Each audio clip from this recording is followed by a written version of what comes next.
De Soir d'Info.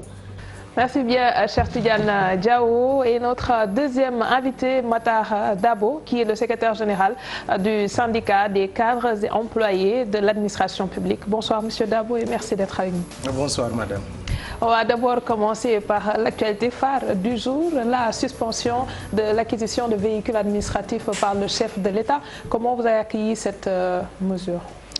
Merci, madame. Nous avons accueilli cette mesure avec beaucoup de satisfaction parce que nous avons demandé depuis plus de 2 ans aux autorités de diagnostiquer le secteur de l'utilisation des véhicules au sein de l'administration parce que les cadres qui sont au sein de l'administration se sentent un petit peu délaissés dans le cadre de l'utilisation de ces véhicules parce que généralement les véhicules de fonction sont dédiés à des personnes qui occupent des postes de directeurs nationaux ou ainsi de suite, et ce sont des postes politiques. Il est rare de voir un cadre qui fait une carrière au niveau de l'administration et qui aboutit à ses responsabilités de directeur national, parce que cela pose un véritable problème aujourd'hui. Et c'est ce qui fait que le plan de carrière de ces cadres au niveau de l'administration pose problème. Et quand on a entendu hier le chef de l'État faire la déclaration à l'issue dans le communiqué du Conseil des ministres, nous avons salué la mesure. Maintenant, nous attendons l'application. Alors, quand vous dites que vous avez été, en fait, il y a certains cadres qui sont lésés, on parle de quel cadre? Parce que le plus souvent, quand on entend qu'on a plus de 300 et quelques milliards qui avaient été avancés par le chef de l'État pour l'achat des véhicules entre 2012 et 2018, certainement, entre-temps, le chiffre a augmenté, qu'on puisse aujourd'hui se dire qu'il y a des gens lésés. Alors, que servent ces véhicules qui sont achetés? Non, souvent, la presse rapporte des informations selon laquelle tel ou tel directeur national a à sa disposition 2, 3, 5 véhicules. Et officiellement, ils n'ont pas droit à ça. On leur affecte un seul véhicule de fonction. Mais par des techniques de contournement des procédures, ils utilisent souvent la stratégie d'achat de véhicules de supervision pour changer de véhicule chaque année. On connaît dans ce pays des gens qui changent, des directeurs nationaux qui changent de véhicule chaque année. Alors qui a droit aujourd'hui à un véhicule de fonction et à un véhicule de service?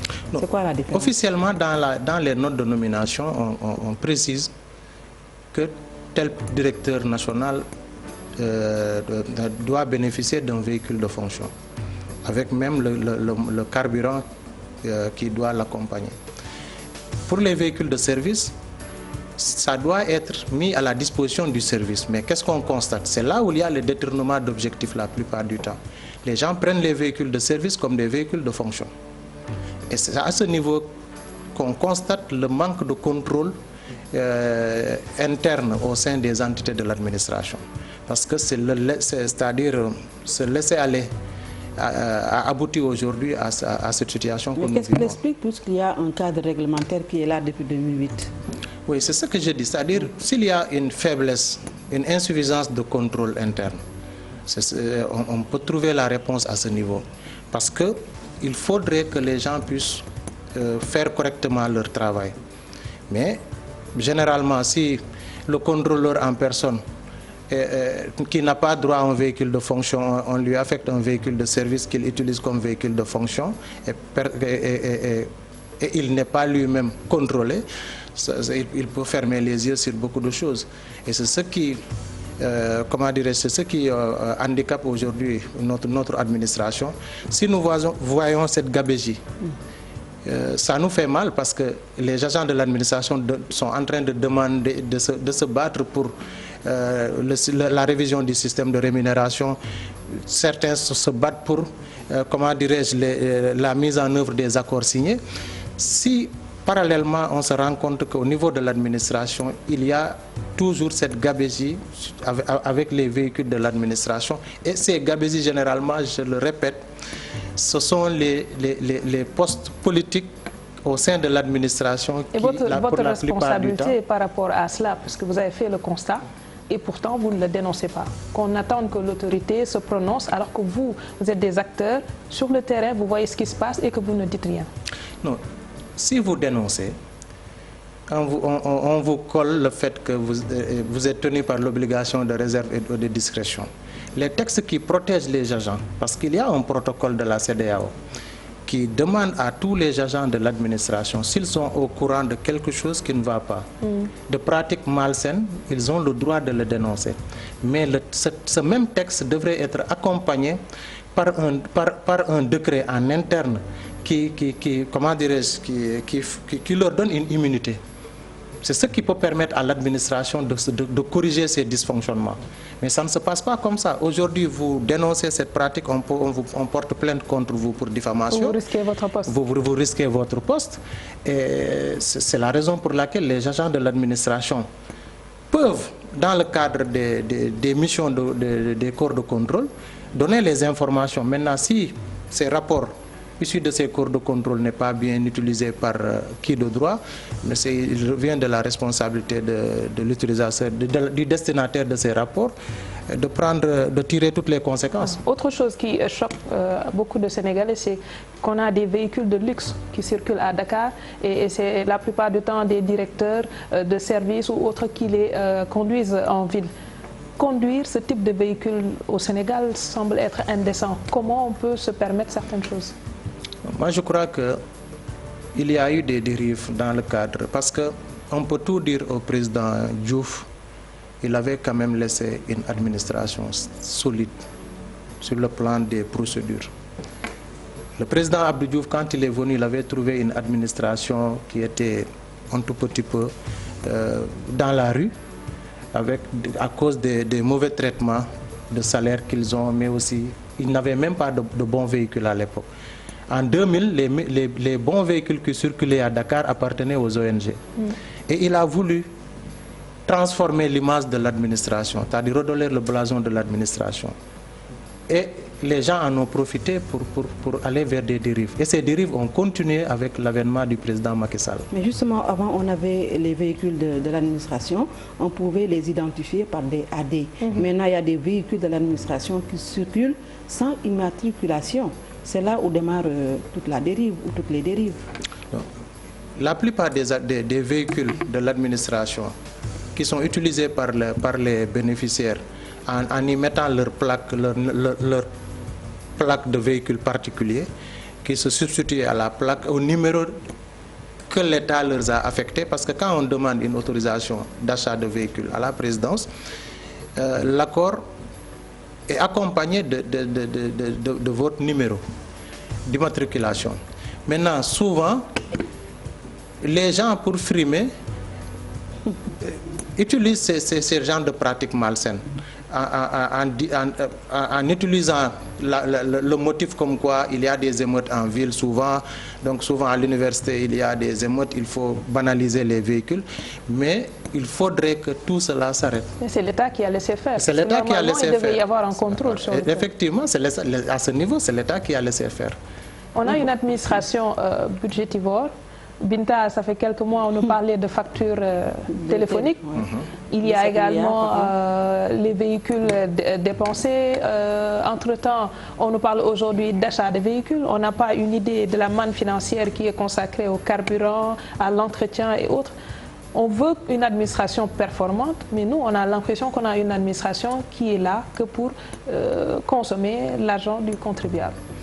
Et vous savez, un pays qui tend vers l'émergence doit avoir une administration performante, forte et performante. Parce que l'administration au Sénégal, ça doit être la locomotive du développement de ce pays. Jusqu'à ce que les choses changent selon la règle de Pareto, on retrouve après, quand nous serons émergents, 80% de notre activité de développement et de croissance gérée par le privé. Aujourd'hui, qu'est-ce qui se passe? Au sein de notre administration, nous alertons sur deux risques. C'est le risque de voir que le détournement de cette mesure par la location de véhicules. C'est-à-dire, il y a des gens très futés qui peuvent se permettre d'utiliser dans la rubrique, parce qu'il y a des entités de l'administration qui sont autonomes en termes de gestion. Ils ont des lignes budgétaires dans le cadre de la location et les charges locatives, mais aussi avec des rubriques la de direction transport. du matériel et du transit administratif? Non, c'est-à-dire des structures autonomes, il y en a énormément dans notre administration qui n'ont rien à voir avec la DMTA dans leur fonctionnement. C'est-à-dire ce sont leurs conseils d'administration qui valident leur budget de fonctionnement. Et ce sont ces structures, la plupart du temps, qui sont budgétivores.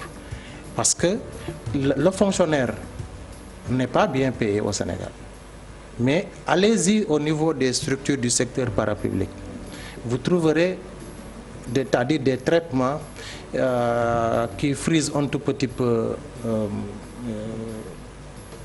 pardonnez-moi le terme, mais qui frisent un tout petit peu l'irrationnel, alors que il faudrait tenir compte des aspects d'un partage équitable des ressources. Mais justement, on ne peut pas continuer à nous dire que le président est en colère. Dernière en date, parce que la RTP a acheté 2 véhicules à 147 millions de francs CFA. Avec 147 millions, on sait combien d'hôpitaux on peut construire avec. On ne dit rien, le président est en colère, on prend une décision tout de suite d'arrêter l'achat de véhicules au niveau de l'administration. Est-ce qu'il n'est pas lui-même le principal responsable dans cette gouvernance dépensière quand on a beaucoup de ministres, beaucoup d'agences, beaucoup de directions? Il est quand même le responsable dans tout ce qui arrive. Madame, vous avez raison. Vous croyez que les agents, les cadres qui ont fait carrière dans l'administration, s'ils accédaient à ces postes de responsabilité, ils n'allaient pas se comporter comme ça? Vous ne verrez jamais un administrateur civil, un gouverneur ou un préfet qu'on nomme directeur national, directeur général par exemple de l'ARTP, qui va faire ces genres de pratiques. Ils ne le feront jamais parce qu'ils connaissent l'administration. Je vous dis, quand les gens, pour des récompenses politiques, sont promis à des postes de directeurs nationaux au niveau des entités de l'administration, on constate ces dérives. Parce que pour eux, ce sont des récompenses. On avait connu ici une année avec l'IPRES où un directeur voulait un salaire de 6 millions et des véhicules, et puisqu'il ne l'a pas, il a démissionné. Imaginez un pays sous-développé comme le Sénégal, qui est soutenu par l'aide publique au développement des autres pays. Imaginez qu'on puisse arriver à ces genres de situations. Et c'est pourquoi je vous dis que tant que le chef de l'État, s'il veut sortir la main haute à la fin de son mandat, sortir par la grande porte dans le cadre de la réforme de l'administration, nous lui demanderons que pour les postes de directeurs nationaux, que ça soit par concours. Un avis de recrutement pour tous les Sénégalais. Mais pas pour des postes de recasement de clientèle politique. Que les directions et les agences servent à caser la clientèle politique, une administration à outrance, politiquement outrancière. Comment faire justement pour revenir à l'orthodoxie des textes? Cette année, on a connu un pays africain qui a fait un recrutement pour ses ministres. C'est quel pays? Non, je me garderai de donner son nom, mais qui a fait un recrutement, vous pouvez vérifier sur Google, qui a fait un recrutement, un avis de recrutement pour ses ministres. Pourquoi le Sénégal ne peut pas commencer d'abord par les directeurs nationaux? On peut avoir un ministre qui n'a pas de niveau. On a des ministres depuis l'avènement du président Diouf comme du président Macky, des ministres qui n'ont pas de baccalauréat, qui n'ont même pas le bac, qui n'ont pas un cursus universitaire. Mais un directeur national, quand même, c'est un profil. Et c'est des compétences. Parce qu'on lui confie des deniers publics. Cette personne doit nous rendre compte de l'utilisation de ces deniers publics, la manière la plus claire. Et cela me permet de revenir sur les rapports de la Cour des comptes et des corps de contrôle de l'État. Nous soutenons à 100% les agents de l'administration issus de ces corps de contrôle. Les autres qui s'acharnent sur ces agents, nous condamnons leur démarche. Parce que ce n'est pas la bonne démarche. La bonne démarche, est-ce qu'aujourd'hui ce serait réformer de fond en comble notre administration? Le PAMA, est-ce que c'est possible? Le PAMA est possible, mais il va falloir que le chef de l'État lui-même... Qu'il y ait une volonté politique derrière, qu'il ne protège personne. Alors, il faudrait que cela commence par des sanctions. Il y a certes des mesures, mais qu'est-ce qui est fait contre ceux qui, déjà, ont été pris la main dans le sac, si on peut le dire ainsi? C'est-à-dire à tous les niveaux de la chaîne de sanctions, il faut que chacun puisse prendre ses responsabilités. Est-ce qu'il y a des sanctions, justement? Mais dans les rapports, il y a déjà... Confisquer le portefeuille, ou en tout cas une partie du portefeuille qui était dédiée à quelque chose, ne me semble pas être une sanction assez dissuasive. Non, non, mais il y a des poursuites judiciaires souvent qui sont recommandées par les organes de contrôle de l'État. Les organes de contrôle qui ont publié des rapports. Si on prend l'exemple de la Cour des comptes, le chef de l'État, quand il a fait une sortie, il a plutôt minimisé le tollé que beaucoup ont... disons, fait concernant ces dossiers-là, alors que pour lui, on devrait peut-être prendre ces dossiers, en apprendre, prendre des mesures pour éviter d'en arriver à quelques dérives. Ce qu'il dit, c'est juste des entorses liées à les procédures et que ça ne semble pas assez grave, selon lui, quand on l'écoute parler. Non, moi je crois que si ça s'est passé comme ça, ce serait regrettable. Parce que lui, il est un pur produit de l'administration, le chef de l'État du Sénégal. Un pur produit de l'administration.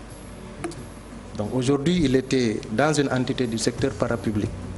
Il a gravi tous les échelons et il a occupé presque tous les ministères stratégiques et des responsabilités dans ce pays. Il est le premier protecteur des agents de l'administration. Et je lui demande qu'il utilise son manteau de protecteur des agents de l'administration pour leur permettre de faire correctement leur travail, en leur dotant de moyens suffisants, mais aussi en les protégeant dans le cadre de l'exercice de leurs fonctions. Mais nous avons une administration déjà dépensière. C'est parce que peut-être que les richesses sont mal réparties. Non, c'est-à-dire si nous parlons d'administration dépensière, vous savez aujourd'hui, si vous prenez le budget du Sénégal, vous constaterez comme dans le cadre de la mobilisation des ressources internes, comment des efforts ont été faits. Et ça a été fait par notre administration. Mais je veux dire, si aujourd'hui l'administration a dépensé en un an 17 milliards pour le téléphone, entre 2012, Aram l'a dit, et 2019, 307 milliards pour les véhicules, aujourd'hui, on ne peut pas... Qu'est-ce que vous voulez que je vous dise? Non, non, je vous dis que pour ceux qui grèvent ces budgets-là, ce ne sont pas les véritables travailleurs de l'administration. C'est ce que je vous dis. Parce que les véritables employés, travailleurs de l'administration, vous ne trouverez pas un directeur d'école avec un téléphone où le crédit a été mis par l'administration.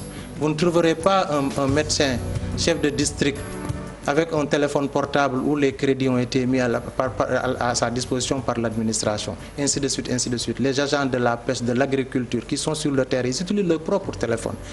Maintenant, ceux qui abusent de ce sont ces gens qui sont au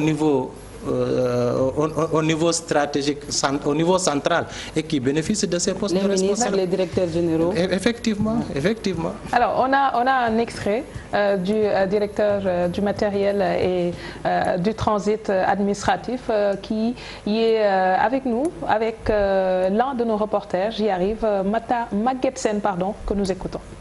Je crois que le président s'est engagé dans une logique de rationalisation des ressources publiques de manière générale. Il faut retenir que ça n'a pas commencé avec les véhicules, mais c'est d'abord avec les loyers des fonctionnaires. Il y a une certaine catégorie de fonctionnaires pour qui l'État louait des maisons et mettait à leur disposition. Cette mesure a été levée, c'est-à-dire il y a eu des textes qui ont été pris pour enlever cette faveur en remplacement d'une indemnité. Également, il n'y a pas longtemps de cela, en 2019, le président avait pris un décret pour arrêter les lignes téléphoniques qui faisaient l'objet d'abus, en octroyant en même temps des indemnités à ceux qui avaient droit à des lignes téléphoniques. Et je crois que ça a permis à l'État d'économiser 15 milliards de francs CFA. Certes, l'administration a besoin de véhicules pour fonctionner, pour être performante, mais il faudrait-il que ces dépenses ne dépassent pas le raisonnable, ce qui est raisonnable. Donc je crois que c'est dans cette logique-là que le président a demandé de surseoir à toute acquisition de véhicules en attendant de mettre en place un système qui va éliminer l'octroi que l'on fait actuellement à des fonctionnaires de véhicules de fonction, et en remplacement, il va y avoir une indemnité forfaitaire globale qui va leur être allouée, et cette indemnité-là permettra aux agents eux-mêmes d'acquérir des véhicules et d'assurer l'entretien de ces véhicules. C'est le maire de Malicounda qui est déjà passé sur ce plateau. Il est le président des administrateurs civils du Sénégal. Vous l'avez entendu, on parle aujourd'hui d'une indemnité forfaitaire qui va compenser cette suspension-là pour en tout cas les fonctionnaires qui ont été rigoureusement sélectionnés et qui pourront peut-être bénéficier de cette indemnité. Est-ce que vous pensez que cela peut régler le problème? Oui, nous disons que les véhicules de fonction, déjà, ce n'est pas pour les fonctionnaires la plupart du temps. C'est pour les directeurs nationaux et les ministres. Donc, cette indemnité forfaitaire ne sera pas, n'est pas destinée à eux, en réalité. Peu d'entre eux bénéficieront peut-être, ont des postes avec des véhicules de fonction. C'est très minime. La plupart des agents de l'administration, en majorité, même au niveau stratégique, ont des véhicules de service. Donc, cette indemnité forfaitaire, l'alerte qu'on peut faire, c'est d'interpeller M. le Président de la République pour lui dire que la commission qui avait proposé l'indemnité forfaitaire pour le téléphone, qu'il ne commette pas les mêmes erreurs. Parce qu'en réalité, cette indemnité forfaitaire du téléphone est une augmentation de salaire déguisé. De cette même façon, que cette indemnité forfaitaire de substitution à ces véhicules puisse être quand même raisonnable et permettre aux bénéficiaires, aux ayants droit, d'acquérir des véhicules. Parce que aussi, il faut mettre les gens dans les conditions de travail, mais ne pas exagérer. Parce qu'on peut avoir aujourd'hui un véhicule, un très bon véhicule, qui ne dépasse pas 15 millions. Mais si un directeur national se permet d'acheter des véhicules de 50 millions et deux véhicules à 147 millions, ça pose problème. Vous avez cité tout à l'heure des structures autonomes. Ces structures-là sont les établissements publics, les agences nationales, les sociétés nationales. Les hôpitaux et autres. Oui. Ces structures arrivent à s'en sortir et si ils ont un modèle qui peuvent exploiter, comment se fait-il qu'au niveau de l'administration publique, en tout cas les entreprises qui ne sont pas concernées, que vous ne puissiez pas vous inspirer de cet exemple?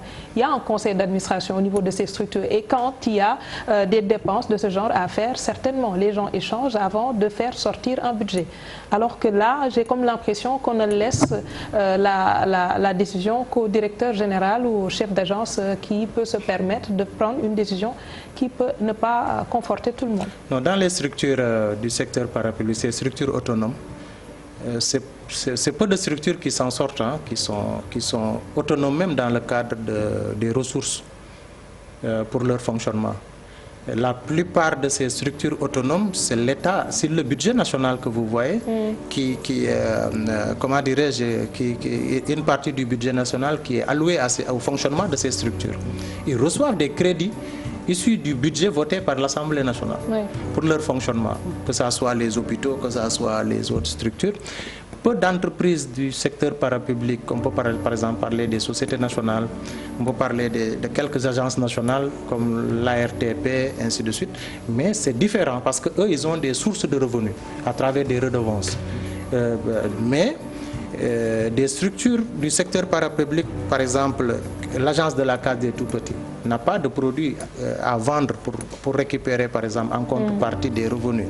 Donc une telle agence doit être soutenue par le budget national. Et moi je pense que pour rendre notre administration quand même plus plausible ou je ne sais pas performante, il faut quand même une volonté politique, vous l'avez dit, il faut mettre les hommes qu'il faut à la place qu'il faut et éviter quand même de politiser à outrance notre administration.